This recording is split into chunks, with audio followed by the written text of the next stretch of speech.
മുഹമ്മദിന്റെ കാര്യം പറയാറുണ്ട്.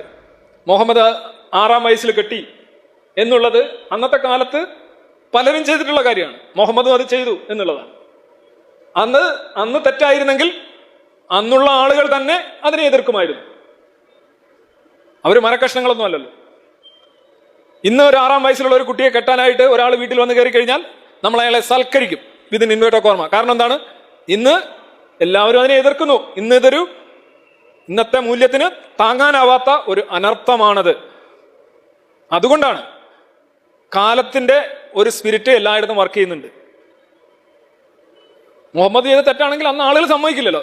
കുട്ടിയുടെ അച്ഛൻ സമ്മതിക്കൂ, നാട്ടുകാർ സമ്മതിക്കൂ. ഇനി മുഹമ്മദ് എന്താണെന്ന് പറഞ്ഞാലും സമ്മതിക്കില്ല. അന്നത് യൂഷ്വലായിരുന്നു. ഗാന്ധിജിയുടെ ശൈശവ വിവാഹം അതങ്ങനെയായിരുന്നു. അതായിരുന്നു അന്നത്തെ അവസ്ഥ.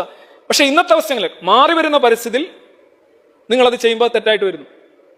നിങ്ങൾ എപ്പോഴും നോക്കണം, ഈ മൂല്യങ്ങളും ആചാരങ്ങളും സാമൂഹ്യ ബോധ്യങ്ങളും പരിണാമപരമായാണ് മുന്നോട്ട് പോകുന്നത്.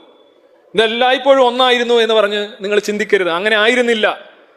നമ്മൾ എല്ലാ സിസ്റ്റംസും എല്ലാ ചിന്തകളും ഉരുത്തിരിഞ്ഞു വരുന്നവയാണ്, പരിണമിച്ചു വരുന്നവയാണ്. ഇന്നത്തെ തെറ്റ് അന്നത്തെ തെറ്റാണോന്നില്ല. മുഹമ്മദ് മാത്രമല്ല അത് ചെയ്തിട്ടുള്ളത്, ഗാന്ധിജി മാത്രമല്ല അത് ചെയ്തിട്ടുള്ളത്. പക്ഷേ പ്രശ്നം എവിടെയാണ് കിടക്കുന്നത്? അന്ന് ചെയ്തത് ഇന്ന് ചെയ്യണം എന്നൊരുത്തം പറഞ്ഞാൽ അവന് ഊണകത്ത് കൊടുക്കണം. കാരണം ഇന്നത് സ്വീകരിക്കാൻ പറ്റില്ല.